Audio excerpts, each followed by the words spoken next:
So hello guys, this is Abhay and I am going to teach you biology of class 11th. Okay, और सबसे पहले हम लोग biology में zoology पढ़ेंगे और zoology के बाद फिर बॉटनी।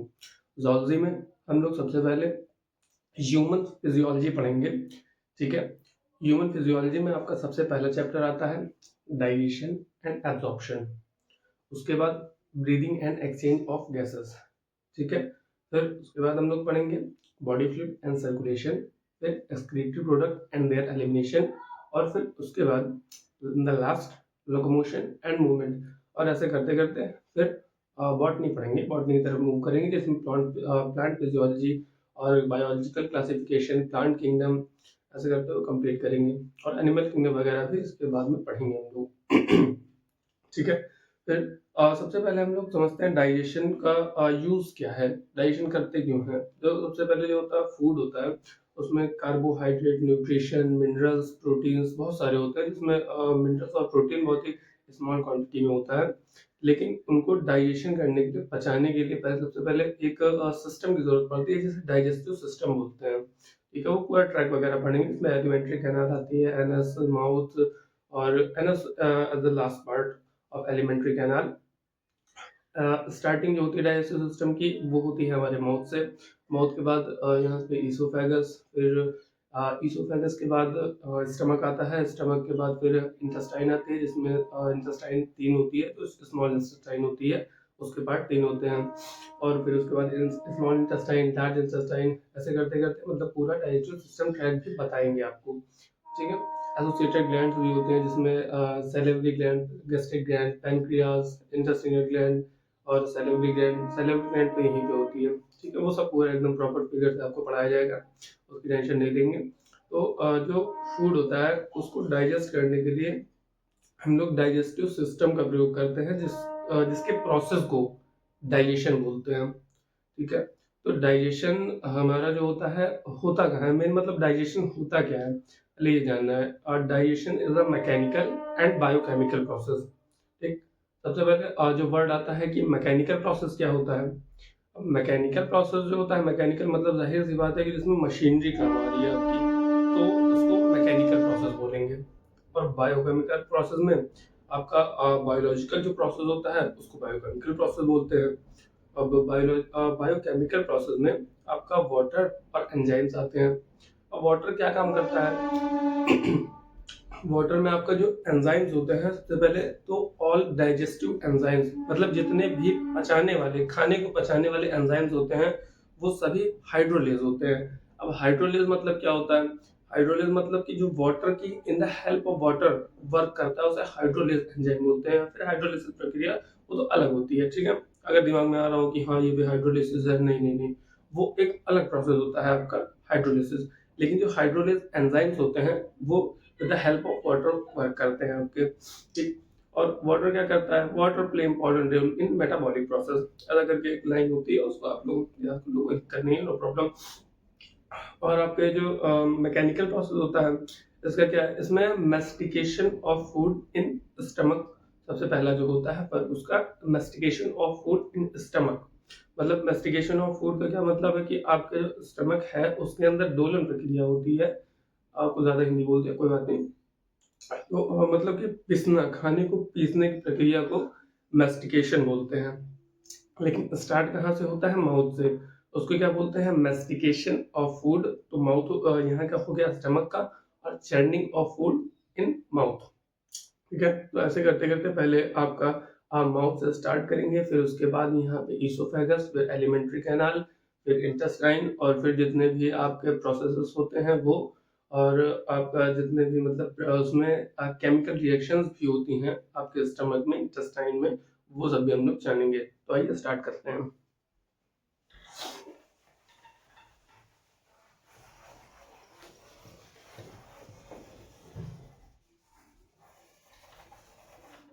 सबसे पहले हम लोग डाइजेशन का डिफिनेशन लिखेंगे।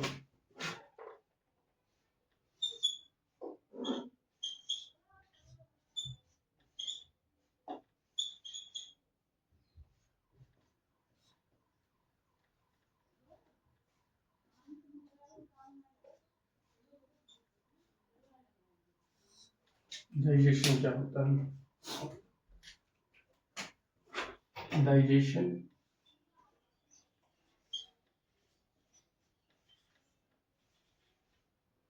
is a mechanical and biochemical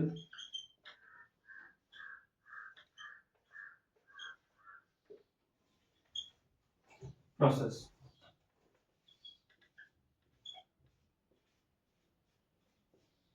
ठीक। अब इसके बाद हम लोग इस वर्ड को और इस वर्ड को एक्सप्लेन तो मैंने कर ही दिया है, उसकी डेफिनेशन लिखेंगे, लेकिन मैं फिर से डेफिनेशन के थ्रू एक्सप्लेन कर दूंगा आपको। मैकेनिकल प्रोसेस,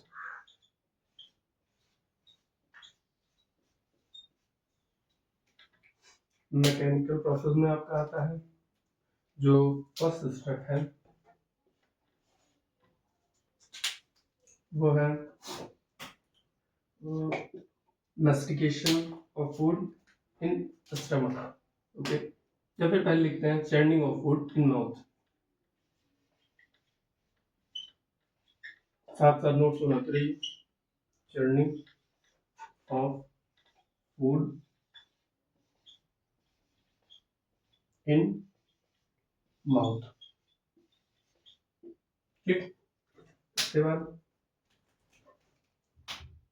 जो सेकंड पार्ट है उसका मैकेनिकल प्रोसेस का, वो है मैस्टिकेशन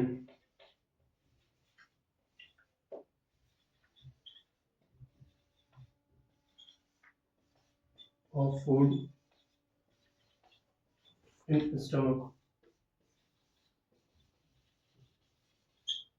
ठीक, mastication of food in stomach, ये है आपका सेकंड पार्ट मैकेनिकल प्रोसेस का। नोट कर लीजिए आप लोग। ठीक है, अब इसके बाद सेकंड प्रोसेस हम लोग बायोकेमिकल प्रोसेस जो होता है उसका नोट डाउन कर लेंगे। Bio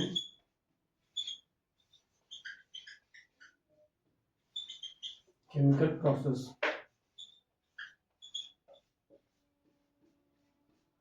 biochemical process, biochemical process में जो कॉम्प्लेक्स फूड होता है, कॉम्प्लेक्स फूड मतलब जो हम लोग खाना खाते हैं, ठीक है, जो खाना खाते हैं वो होता है नॉर्मली हम लोग का complex food. Complex food enzymes की हेल्प से सिंपल एब्सॉर्बेबल फूड में ऑब्लिक होता है।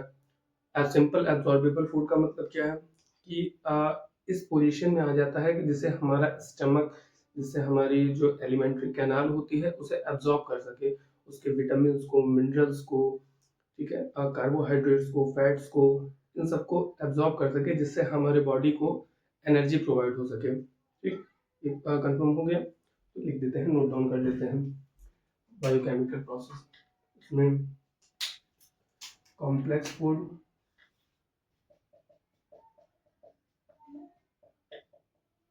ये क्या है, कॉम्प्लेक्स फूड, ठीक, converts into simple absorbable food।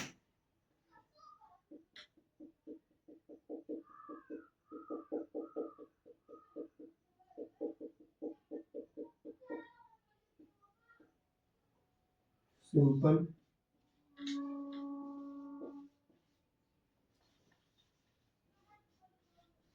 absorbable food help से किसकी होता है, एंजाइम्स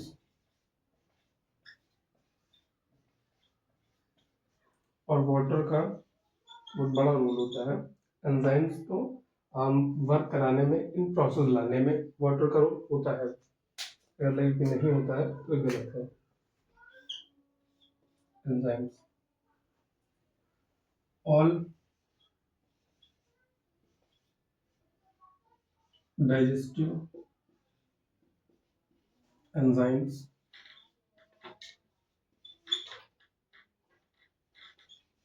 और digestive enzymes are hydrolase.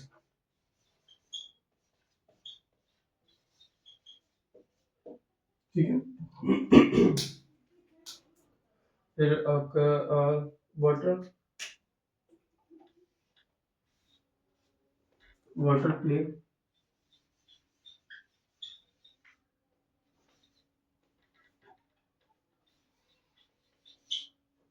important role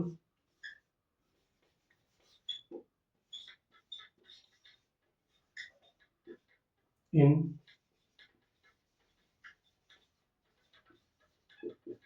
metabolic process.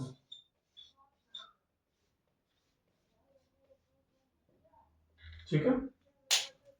अगर कोई कंफ्यूजन हो किसी भी तरह की तो उसे आप लोग कमेंट में पूछ सकते हैं। आप पूछिए, उसका जवाब बिल्कुल दूंगा आपको। अब डाइजेशन आपका समझ में आ गया होगा कि होता क्या है, क्यों होता है। इसका आपको आप कुछ भी चीज़ सबसे पहले आप जब पढ़िए तो ये जानने की कोशिश कीजिए कि आप पढ़ क्या रहे हैं और क्यों पढ़ रहे हैं, इसका मतलब क्या है। ठीक है। और कभी कभी बहुत सारी चीज़ें ऐसी भी आ जाती हैं। ठीक है, मैं बायो की बात नहीं कर रहा हूँ क्योंकि बायो में जो होता है हर चीज़ ऐसी है जहाँ पे आपका यूज़ होगा।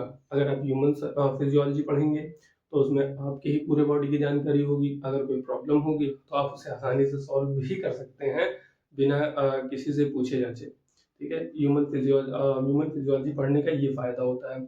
और अगर आप प्लांट फिजियोलॉजी की तरफ नहीं जाते हैं, उनको पढ़ते हैं, तो दिमाग में आए कि आपको आप वो क्यों पढ़ना चाहते हैं प्लांट फिजियोलॉजी। तो प्लांट फिजियोलॉजी में आपको हर एक प्लांट के बारे में जानकारी होती है। प्लांट का plant system, how to work plant system, ये आता है। प्लांट सिस्टम में आपका मतलब जाइलम फ्लोएम जो होते हैं उनके टिश्यूज होते हैं, parenchyma, collenchyma, sclerenchyma, meristematic tissue, ये सारे जितने होते हैं आपको प्रोसेस पता चलते हैं। इसमें कितने तरह के फंक्शंस होते हैं, आपको हर चीज़ें पता चलती हैं जिनकी कहीं ना कहीं आपको ज़रूरत पड़ेगी। अगर नहीं भी पढ़ रही है तो उसकी कोई दिक्कत नहीं, क्योंकि बहुत से लोग होते हैं तो पढ़ाई छोड़ देते हैं, तो उनको उसका काम नहीं लगता है, तो वो अलग का मसला है। लेकिन अगर आप पढ़ रहे हैं और आप सोचें कि आपका ये काम कहाँ आएगा, तो अगर आप जैसे 12th तक आपने पढ़ा, 11 12 तक पढ़ा बायोलॉजी, मान लिया काफ़ी अच्छे से पढ़ रखा है, तो आपका कंपटीशन लेवल में काम आएगा वो। अगर आप आईएएस पीसीएस या फिर किसी भी कॉम्पिटिटिव लेवल की प्रिपरेशन करते हैं तो आपका ज़रूर काम आएगा वो। क्योंकि एक वही चीज़ आती है कि नॉलेज कभी भी बर्बाद नहीं जाता है, चाहे वो आप थोड़ी सी ही नॉलेज ले रहे हो, कहीं ना कहीं आपका वो काम ज़रूर आएगा। ठीक है। तो डाइजेशन आप लोगों ने समझ लिया कि क्या है, प्रोसेस क्या है, कैसे काम करता है, फूड का क्या होता है, मतलब फूड में ही डाइजेशन सिस्टम काम करता है, फूड का होता है। इसके बाद हम लोग अब धीरे धीरे मूव करेंगे कि पहले माउथ का पढ़ेंगे। ठीक है, माउथ का पूरा एकदम जो फिगर होता है वो विद नेमिंग वो पढ़ेंगे। तो पहले मैं आपको बता दूं कि बक्कल कैविटी क्या होती है। ठीक है, बक्कल कैविटी जो इस साइड के पार्ट होते हैं, ठीक है, side part of mouth between teeth and चीक, इसको बोलते हैं आपका बक्कल कैविटी। ठीक है। और जो होता है आपका वेस्टिब्यूल, वेस्टिब्यूल ये इधर के पार्ट को बोलते हैं, जो होता है space between teeth and cheeks. ठीक है, इसको नोट डाउन कर लेते हैं। फिर यह माउथ का जो नेमिंग फिगर है वो बनाएंगे।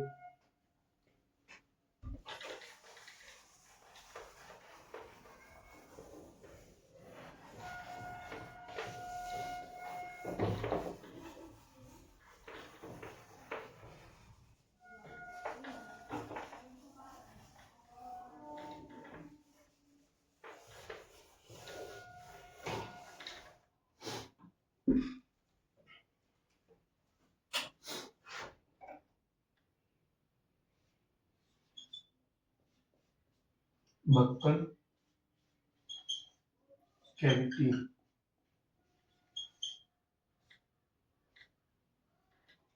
बक्कल कैविटी क्या होता है, space of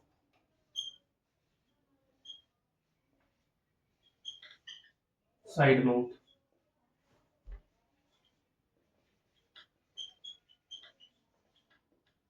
space of side mouth. ठीक है। अब अगला क्या है आपका, वेस्टिब्यूल। वेस्टिब्यूल में क्या है, स्पेस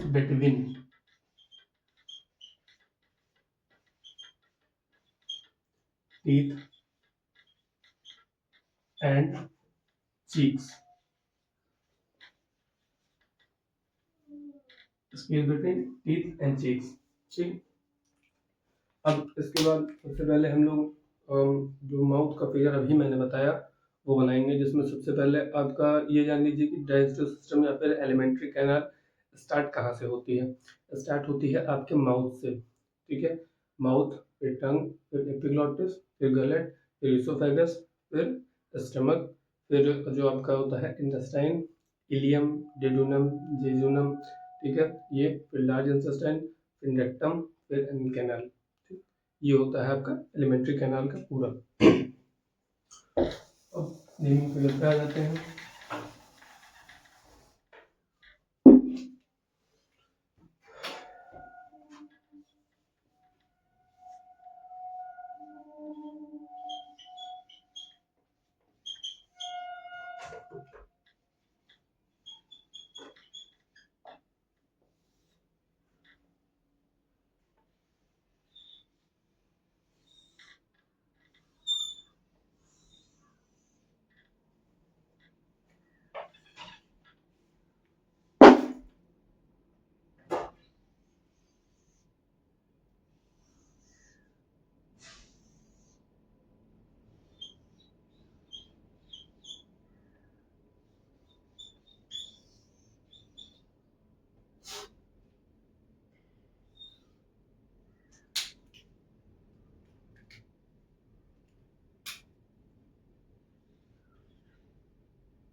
साथ साथ फिगर ही बनाते रहिएगा।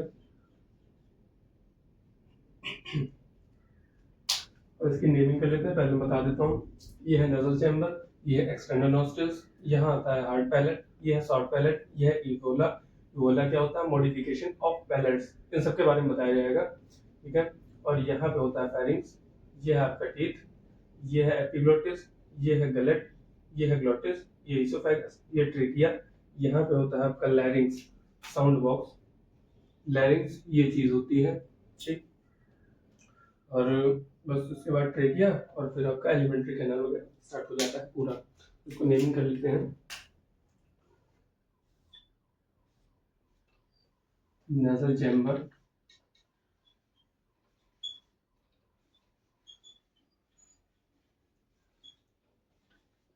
नेजल चैम्बर, ये क्या है? फ्यूला,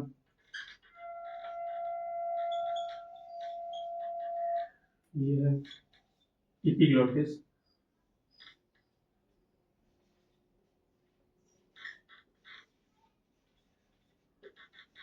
एपिग्लॉटिस, ये इसका है गलेट,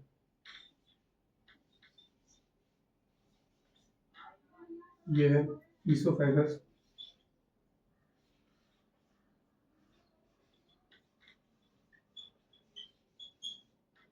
ये क्या है?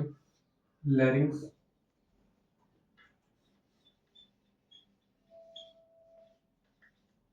ये ग्लोटिस, ये टीथ, ये क्या है? External nostrils.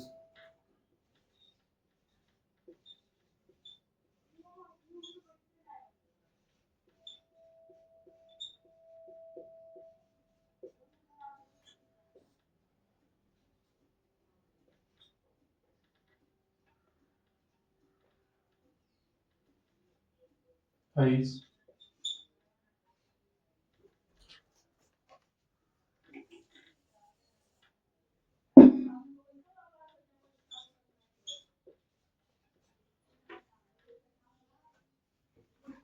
ये है आपका सॉफ्ट पैलेट,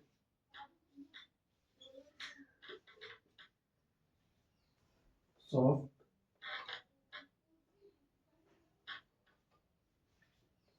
पैलेट, ये क्या है? Hard palate,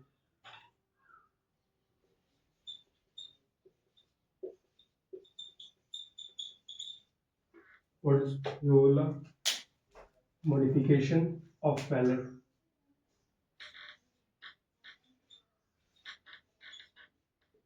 Modification of palate. ठीक, ये है आपका पूरा नेमिंग फिगर। यहीं से यहाँ से आप लोग फूड इनटेक करते हैं। फिर इसके बाद ये होता है आपका एपिग्लॉटिस। एपिग्लॉटिस जो है आप बड़ा से मुंह करेंगे तो अंदर दिखता है एक लटकता हुआ पार्ट होता है, उसको एपिग्लॉटिस बोलते हैं। ये यहाँ का जो होता है वो होता है आपका हार्ड पैलेट। उसके और अंदर जब जाएंगे तो वो होता है सॉफ्ट पैलेट। उसके थोड़ा सा और अंदर जाएंगे तो आपका यूवोला का पार्ट आता है, ये जो है, ठीक है, ये यूवोला का पार्ट आता है, ये है आपका सॉफ्ट पैलेट। और यहाँ के बाद ये आपका फेरिंग्स होता है। फेरिंग्स में जहाँ पे आपका फूड और एयर जो होती है वो आती है, उसका भी 3 पार्ट होता है। लैरिंगो फेरिंग करके होता है, वो 3 पार्ट होता है, वो बताया जाएगा। यहाँ पे फेरिंग्स का पार्ट होता है, फिर एपिग्लॉटिस, गैलेट, इसोफेगस, ये आ जाता है आपका। ठीक है, इसके बाद हम लोग क्या पढ़ेंगे ये पहले मैं बता देता हूँ। टीथ का पार्ट हम लोग पढ़ेंगे। टीथ कितने तरह के होते हैं? टीथ में 4 वैरायटीज आती हैं, ब्यूनोडोंट, थिकोडोंट, डाइफायोडोंट और हेट्रोडोंट। अब आपका जो सबसे पहला होता है थिकोडोंट, ठीक है। थिकोडोंट क्या होते हैं? जो स्मॉल कस्प में प्रेजेंट होते हैं। स्मॉल कस्प में, स्मॉल कस्प का मतलब जो छोटे छोटे पार्ट में प्रेजेंट होते हैं उनको बोलते हैं स्मॉल कस्प, थिकोडोंट। ब्यूनोडोंट क्या होता है? Teeth present in small sockets. Sockets में, सॉकेट मतलब जो जो छोटे छोटे पार्ट होते हैं, जो दांत के छोटे पार्ट होते हैं उनको बोलते हैं सॉकेट। तो जब वो प्रेजेंट होते हैं तो उनको ब्यूनोडोंट बोलते हैं। फिर आता है आपका डाइफायोडोंट। डाइफायोडोंट में आपके दो तरह के होते हैं। पहला प्राइमरी डेंटिशन, फिर आता है दूसरा सेकेंडरी डेंटिशन। प्राइमरी डेंटिशन में क्या होता है? Replacing teeth. रिप्लेसिंग टीथ मतलब कि जो बच्चा छोटा होता है, यानी 4-5 साल का, 6 साल का, 7-8 ऐसा होता है, तो उसके में 20 दांत आते हैं। 20 दांत आते हैं, वो सारे एक बार टूटते हैं तो उनको बोलते हैं प्राइमरी डेंटिशन या रिप्लेसिंग टीथ। रिप्लेसिंग टीथ टूटते हैं और फिर से एक बार नया आता है, नया जन्म होता है उनका, तो इसीलिए उनको रिप्लेसिंग टीथ बोलते हैं। प्राइमरी डेंटिशन होता है वो जिसमें 20 दांत होते हैं। अब आपका फिर आता है सेकेंडरी डेंटिशन। सेकेंडरी डेंटिशन में आपके आते हैं एडल्ट टीथ। एडल्ट टीथ में आपके 32 के 32 होते हैं, लेकिन एक्स्ट्रा जो आते हैं वो 12 होते हैं। एक्स्ट्रा में आपके जो प्रीमोलर और एक जो थर्ड मोलर होता है, थर्ड मोलर लास्ट का जो दांत होता है उसको थर्ड मोलर बोलते हैं। वो आता है जब आप प्रौढ़ावस्था में पहुंच जाते हैं, जिसको विजडम टीथ भी बोलते हैं, आपके थर्ड मोलर को, ठीक है। उसके थर्ड मोलर को आपको विजडम टीथ भी बोलते हैं। वो एकदम लास्ट में आता है। और आपके जो प्री मोलर होते हैं जो एडल्ट होने पे आते हैं, और आपका लास्ट मोलर जो होता है थर्ड मोलर, इन दोनों को मिला के जो जिनको बोलते हैं उनको मोनोपायोडोंट बोलते हैं। ये आपका सेकेंडरी डेंटिशन में हो गया। अब इसको प्रॉपर लिख लेते हैं।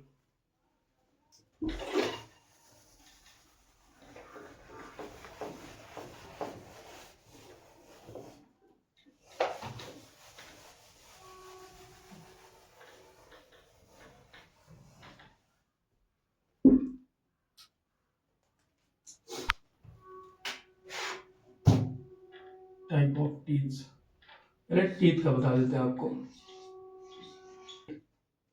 Covering of teeth is called enamel, ठीक है। इनेमल क्या होता है? Hardest substance of our body, hardest substance of our body. Enamel का ओरिजिन क्या होता है? ओरिजिन ऑफ इनेमल,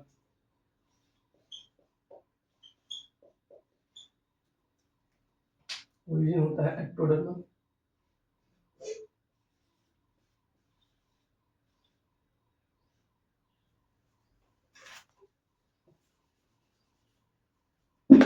एक्टोडर्मल, ठीक है। एक्टोडर्मल, एंडोडर्मल, हेक्सोडर्मल, हेट्रोडर्मल जितने भी हैं आपके सब लोकोमोशन एंड मूवमेंट में एक्सप्लेन किए जाएंगे। मैं करूँगा, बिल्कुल करूँगा, उसको बताऊंगा। ठीक है। अब आपके पास टीथ में आपके जो टीथ मैंने बताया 4 तरह के आपके डेंटिशन, सेकेंडरी डेंटिशन और उसके बाद थीकोडोंट, ब्यूनोडोंट, टाइफाइडोंट, हेट्रोडोंट, ये सब आपको कल पढ़ाया जाएगा। मैं आज नहीं पढ़ा पाऊंगा क्योंकि आज मुझे किसी ज़रूरी काम से जाना है। ठीक है, कल आपको बिल्कुल बता दिया जाएगा पूरा नेक्स्ट लेक्चर में। लेकिन पहले बता दूं आपको पढ़ाऊंगा क्या क्या। पहले टीथ होगा, टीथ के बाद आपका डेंटल फॉर्मूला आएगा। डेंटल फॉर्मूला में arrangement of teeth in each every jaw is called dental formula. फिर उसके बाद आपका elementary canal, foregut, midgut, hindgut. Foregut में एक्टोडर्मल होता है, मिडगट में एंडोडर्मल होता है। फिर उसके बाद हाइंडगट जो आता है पार्ट, उसको एक्टोडर्मल बोलते हैं। और जो एलिमेंट्री कैनाल होती है आपकी माउथ से एनस तक का पार्ट होता है, जिसकी लंबाई 6 to 9 मीटर तक वैरी कर सकती है। उसका एसोसिएटेड ग्लैंड्स आता है जिसमें salivary gland, gastric gland, pancreas, liver, intestinal gland और बहुत सी ऐसी चीज़ें आती हैं। ठीक है। उसके बाद हम लोग स्टमक का पार्ट भी पढ़ेंगे। स्टमक जो जे शेप्ड ऑर्गन होता है जिसमें फूड आपका 4 to 5 आवर स्टोर भी होता है। ठीक है, स्टमक के पार्ट में जहाँ वहीं पे डाइजेशन आपका होता है, जहाँ मैंने बताया था investigation of food in stomach. ठीक है। उसके बाद हम लोग इंटेस्टाइन पढ़ेंगे। इंटेस्टाइन 2 तरह की होती हैं, लार्ज इंटेस्टाइन और स्मॉल इंटेस्टाइन। स्मॉल इंटेस्टाइन के 3 पार्ट होते हैं, भी पढ़ेंगे, उनका एक्सप्लेनेशन भी पढ़ेंगे विद फिगर। ठीक है। और rectum, anal canal, ileocaecal gland और जितने भी होते हैं, इलियोसिकल इंस्पेक्टर, रेक्टम, एनल, ये सब सारी चीज़ें पढ़ेंगे। लेकिन हम लोग आगे के लेक्चर्स में पढ़ेंगे। आज मुझे थोड़ा ज़रूरी काम से जाना है। ठीक है, आज के लिए इतना ही। नमस्कार।